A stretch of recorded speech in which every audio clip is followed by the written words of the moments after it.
Hello friends, आज की इस वीडियो में हम बात करने वाले हैं functional form of regression model. ठीक है, तो सबसे पहले हम ये देख लेते हैं कि फंक्शनल फॉर्म्स क्या होती हैं। तो फंक्शनल फॉर्म जो है एक डिपेंडेंट वेरिएबल और एक एक्सप्लेनेटरी वेरिएबल के बीच रिलेशन की अलजेब्रिक जो फॉर्म होती है उसको शो करती है। ठीक है, कि हमारे पास एक डिपेंडेंट वेरिएबल है, एक इंडिपेंडेंट वेरिएबल है और उन दोनों के बीच क्या रिलेशन है। अगर हम इसको एक इक्वेशन में लिख देते हैं, एक जो है अलजेब्रिक फॉर्म में लिख देते हैं, तो वो हमारी फंक्शनल फॉर्म कहलाती है। तो फॉर एग्जांपल हम जो है यहाँ पे ले लेते हैं डिमांड का और प्राइस का। ठीक है, डिमांड और प्राइस जो है वो दोनों यहाँ पे क्या है कि अगर प्राइस बढ़ जाएंगे तो डिमांड क्या है हमारी, वो डिमांड कम हो जाएगी। तो अब यहाँ पे दोनों के बीच रिलेशन होता है, जैसे कि प्राइस जो है, अगर प्राइस जो है वो हमारा इंक्रीज़ होता है तो डिमांड जो है डिक्रीज़ हो जाएगी। अगर प्राइस डिक्रीज़ होता है तो डिमांड जो है वो हमारी इंक्रीज़ हो जाएगी। तो ऐसे इन दोनों के बीच क्या है, नेगेटिव रिलेशन है। अगर हम इस रिलेशन को जो है एक इक्वेशन में शो कर देते हैं, ठीक है, एक अलजेब्रिक फॉर्म में लिख देते हैं। मान लीजिए D इज इक्वल टू ये क्या है, अल्फ़ा प्लस में यहाँ पे बीटा इंटू में P। ठीक है, कि ये P पे डिपेंड करेगा कि यहाँ पे हमारी डिमांड जो है वो क्या होगी। अगर प्राइस जो है वो बढ़ जाते हैं तो वही हमारी डिमांड कम हो जाएगी, इसके अलावा प्राइस कम होते हैं तो डिमांड ज़्यादा हो जाएगी। तो ऐसे जो है एक फॉर्म में हमें जो है अपनी अलजेब्रिक फॉर्म जो है शो करनी पड़ेगी, जिसको हम फंक्शनल फॉर्म जो है वो कहते हैं। तो ये सिंपली एक फंक्शनल फॉर्म था कि फंक्शनल फॉर्म आखिर होती क्या है। और सबसे सिंपल जो फंक्शनल फॉर्म होती है वो लीनियर फंक्शनल फॉर्म होती है। ठीक है, लीनियर फंक्शनल फॉर्म को जो है हम लिखते हैं y is equal to alpha plus में बीटा इंटू में x। तो ये जो क्या है, ये बिल्कुल हमारी एक सिंपल लीनियर जो है फंक्शनल फॉर्म होती है। अब इसमें जो है जो हमारी फंक्शनल फॉर्म होगी वो एक डिपेंडेंट वेरिएबल और इंडिपेंडेंट वेरिएबल के रिलेशन को जो है एक स्ट्रेट लाइन से हम जो है वो दिखा सकते हैं। ठीक है, कि दोनों के बीच क्या रिलेशन है, तो उसको एक सीधी स्ट्रेट लाइन से अगर दिखा रहे हैं तो वो होगा हमारा लीनियर। ठीक है, लीनियर का मीन्स ये होता है कि एक स्ट्रेट लाइन जो है वो हमारे दोनों वेरिएबल के बीच, जैसे y और x वेरिएबल है, इन दोनों के बीच जो है रिलेशन को दिखाती है कि कैसे एक जो है ज़्यादा या कम होने से दूसरे पे उसका क्या इफेक्ट पड़ता है। तो ये थी सिंपली फंक्शनल फॉर्म कि एक डिपेंडेंट वेरिएबल और एक्सप्लेनेटरी वेरिएबल के बीच रिलेशन की अलजेब्रिक फॉर्म जो होती है उसे ही हम फंक्शनल फॉर्म जो है वो कहते हैं। तो फिर नेक्स्ट हमारी जो है मेन आते हैं रिग्रेशन मॉडल। ठीक है, तो हम functional form of regression model यही टॉपिक कर रहे हैं। तो इसमें हमारे मेनली 4 जो हैं यहाँ पे मॉडल हैं। तो फर्स्ट मॉडल है हमारा द लॉग लीनियर मॉडल, जिसको डबल लॉग मॉडल भी जो है वो बोला जाता है। फिर semi log model, semi log model जो होता है उसमें लिन लॉग और लॉग लिन जो है 2 मॉडल होते हैं, उनको हम आगे एक्सप्लेन करेंगे। फिर थर्ड जो है हमारा रेसिप्रोकल मॉडल और फोर्थ जो है द लॉगरिथमिक रेसिप्रोकल मॉडल। तो ये चारों मॉडल जो है बहुत ही इम्पोर्टेंट मॉडल है इकोनोमेट्रिक्स में। अब हमारे फर्स्ट मॉडल आता है द लॉग लीनियर मॉडल।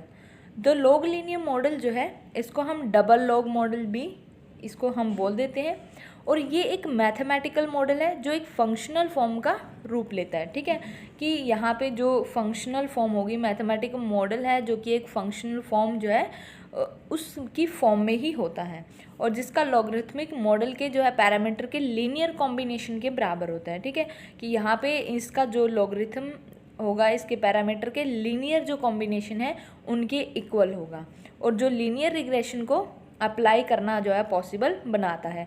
कि कैसे हम अपने लीनियर जो रिग्रेशन मॉडल है उसको कैसे अप्लाई कर सकते हैं, वो सिंपली एक प्रकार से ये हमें एक फॉर्म जो है वो दे देता है। अब इसके बारे में थोड़ा और देख लेते हैं। तो double log functional form of regression analysis in this model both the independent variable and dependent variable are in the log form. ठीक है, कि हमारे डिपेंडेंट और इंडिपेंडेंट सभी जो यहाँ पे वेरिएबल्स होंगे वो सभी लॉग फॉर्म में ही होते हैं। फिर सेकंड है हमारा because the log form of the variable are linear, the model is also called log linear model। ठीक है, अब इसको समझ लेते हैं। इन्होंने बोला कि ये डबल लॉग मॉडल है, ठीक है। इसके अलावा इन्होंने बोला कि यहाँ पे इसीलिए इसको लॉग लीन मॉडल कहा जाता है क्योंकि एक तो ये लीनियर है, ठीक है, सिंपली ये लीनियर है। अगर हम जो है किसी इक्वेशन को ऐसे रेसिप्रोकल में दिखाते हैं तो वो लीनियर नहीं होती हैं, ठीक है। लीनियर वही होती है जो सीधी स्ट्रेट जो इक्वेशन जो है हमें दी हुई है। फिर हमने इसके बाद मेन बात जो इस मॉडल में की है कि ये डबल लॉग मॉडल है।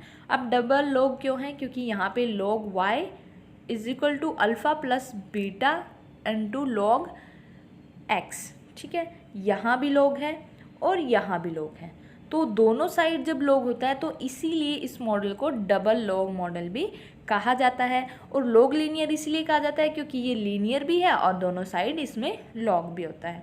तो इस प्रकार से ये हमारा जो है लॉग लीनियर मॉडल होता है।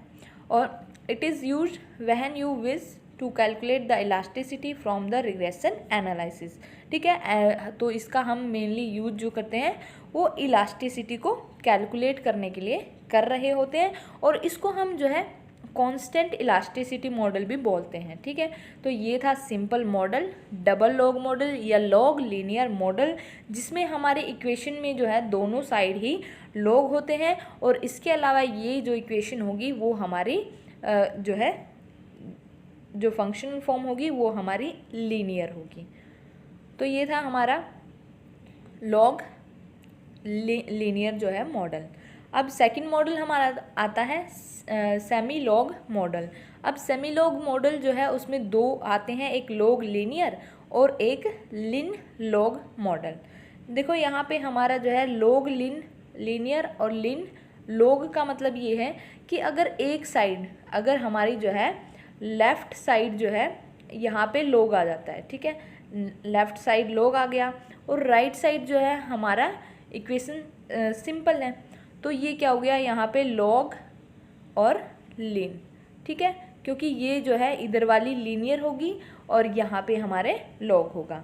तो ये एक ये हुआ, और सेकंड इसका पार्ट जो है लिन और लॉग, ठीक है। लिन लॉग होगा वो हमारा होगा सिंपली जैसे कि अगर इस साइड अब यहाँ पे हमारी जो है सिंपल इक्वेशन आ गई और इधर साइड हमारा लॉग फॉर्म आ गई, ठीक है, इधर जो है हमारी लॉग फॉर्म आ जाएगी, नेचुरल लॉग जो है इधर आ जाएगा, तो यहाँ पे होगा लिन लॉग मॉडल की लीनियर इक्वेशन है, लेकिन क्या है एक साइड ही इसमें लॉग होता है। तो अब हम इसको जो है अच्छे से पढ़ लेते हैं। तो semi log functional form, in this functional form it is either the case that independent variable is in the log form and the dependent variable is not in the log form, or the case that dependent variable is in the log form and the independent variable is the not, ठीक है, कि एक तरफ हो सकता है कि एक बार तो इंडिपेंडेंट वेरिएबल हमारा जो जैसे कि y जो है वो हमारा यहाँ पे डिपेंडेंट वेरिएबल है और x इंडिपेंडेंट वेरिएबल है, तो एक बार हमारा क्या होगा कि इंडिपेंडेंट वेरिएबल लॉग फॉर्म में आ जाएगा, और एक बार जो है सेकंड जो मॉडल है यहाँ पे फर्स्ट और सेकंड मॉडल का ये है कि एक बार ये लॉग फॉर्म में होगा और एक बार ये जो है वो लॉग की फॉर्म में होगा, ठीक है, कि एक बार इंडिपेंडेंट वेरिएबल लॉग फॉर्म में होगा और एक बार डिपेंडेंट वेरिएबल जो है वो लॉग की फॉर्म में होता है। फिर सेकेंड है इनका when the dependent variable is in the log form, the slope coefficient give us the relative change in the dependent variable for some absolute change in the independent variable, ठीक है, कि अगर जो हमारा डिपेंडेंट वेरिएबल है log form में है, ठीक है, कि अगर हमारा डिपेंडेंट वेरिएबल जो है वो लॉग फॉर्म में होता है तो हम इसको यहाँ पे लिखेंगे, तो स्लोप ऑफ कोफिशिएंट जो है वो हमारा होगा, स्लोप ऑफ कोफिशिएंट जो है वो हमारा होगा रिलेटिव चेंज, ठीक है, कि यहाँ पे रिलेटिव चेंज आएगा, relative change in dependent variable, और बाय में relative change in dependent variable by में absolute change in independent variable, ठीक है। तो इंडिपेंडेंट वेरिएबल में एब्सोल्यूट चेंज होगा और रिलेटिव चेंज होगा हमारे डिपेंडेंट वेरिएबल में। तो ऐसे हम स्लोप ऑफ कोफिशिएंट को जो है मेज़र कर सकते हैं अगर हमारा जो है डिपेंडेंट वेरिएबल लॉग फॉर्म में होगा, ठीक है, कि डिपेंडेंट वेरिएबल अगर लॉग फॉर्म में है तो हम स्लोप ऑफ कोफिशिएंट निकालेंगे relative change in dependent variable bye absolute change in independent variable. ठीक है, अब यहाँ पे हम देख लेते हैं कि हमारा लॉग लिन मॉडल। ठीक है, लॉग लिन मॉडल, अब देखो यहाँ पे क्या है, नेचुरल लॉग है इस इक्वेशन में, इसके बाद जो है ये एक लीनियर सिंपल फॉर्म है, तो यहाँ पे हो गया लॉग और ये हो गया हमारा लिन जो है लॉग लिन। ठीक है, तो ये इक्वेशन जो है हमारी लॉग लिन जो है मॉडल की होती है। तो लॉग लिन मॉडल की हमारी इक्वेशन हुई, तो ये मॉडल हमारा कहलाएगा लॉग लिन मॉडल। ठीक है, अब इसके बाद है when it is the dependent variable that is in the log form the slope coefficient give us the absolute change in the dependent variable for a relative change in the independent variable.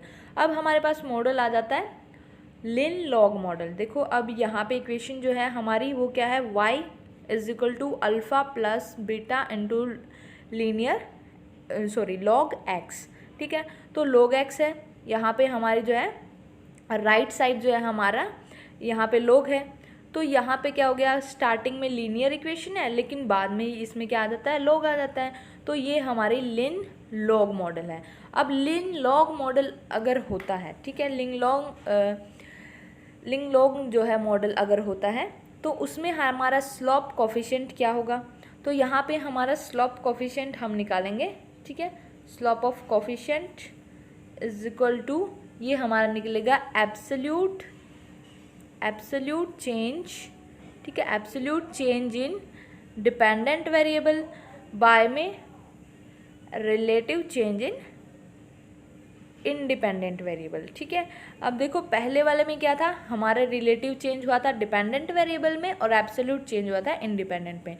अब यहाँ पे उसका opposite है कि absolute change होगा dependent variable में और relative change होगा हमारा इंडिपेंडेंट वेरिएबल में, और ये हमारा स्लोप ऑफ कोफिशिएंट जो है वो आ जाएगा। तो ये था हमारा सेमी लॉग मॉडल जिसमें लॉग लीनियर और लिन लॉग जो है दो मॉडल आते हैं। फिर नेक्स्ट है हमारा रेसिप्रोकल मॉडल।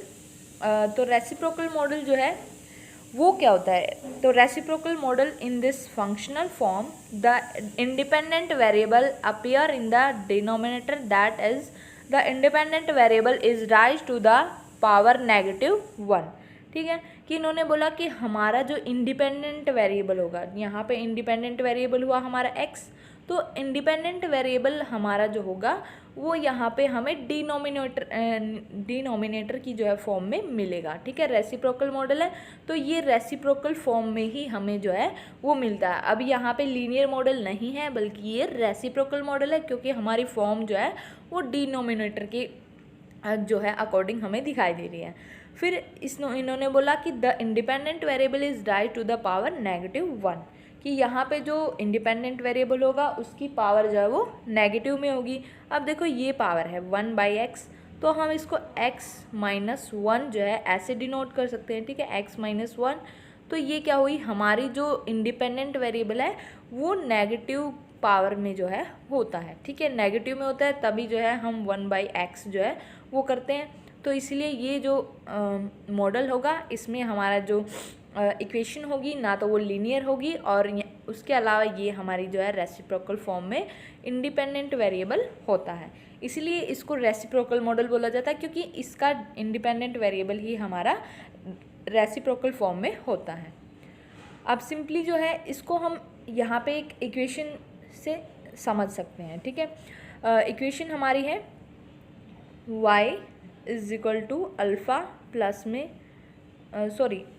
β1 प्लस में β2 इंटू में 1/x प्लस में म्यू। ठीक है, ये म्यू जो है ये हमारा रैंडम वेरिएबल है।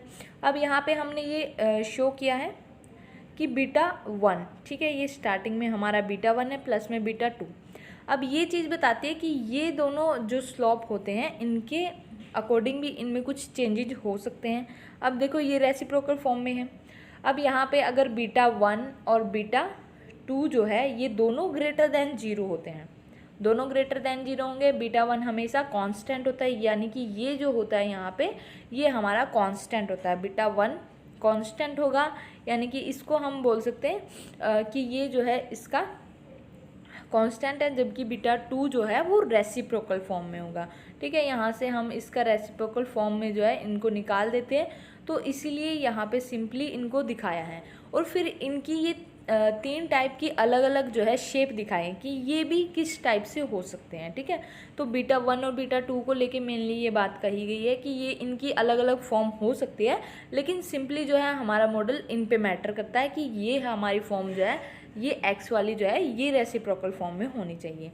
तो यहाँ पे अगर बीटा 1 कांस्टेंट है, दोनों ही 0 से जो है वो ज़्यादा होते हैं, तो ये होंगे हमारे बीटा 1 जो है वो कांस्टेंट होगा और ये हमारा बीटा 2 होगा। फिर उसके बाद अगर बीटा 2 जो है वो हमारा 0 से ज़्यादा है, लेकिन बीटा 1 क्या है, कम है। अब बीटा 1 कम है तो ये हमारा एक्स अक्स हो गया। ठीक है, एक्स एक्सिस हो गया, और इस पर जो है बीटा 1 जो है वो नेगेटिव है, जबकि बीटा 2 जो है वो 0 से ज़्यादा होता है यहाँ पे। ठीक है, कि ये यहाँ पे 0 से कम है और ये 0 से ज़्यादा होगा।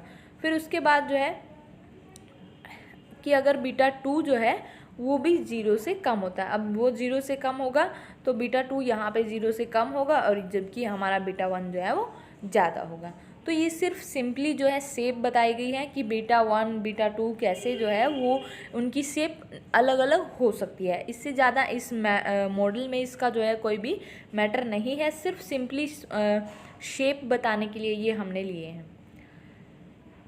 फिर हमारा लास्ट मॉडल आता है द लॉगरिथमिक रेसिप्रोकल मॉडल।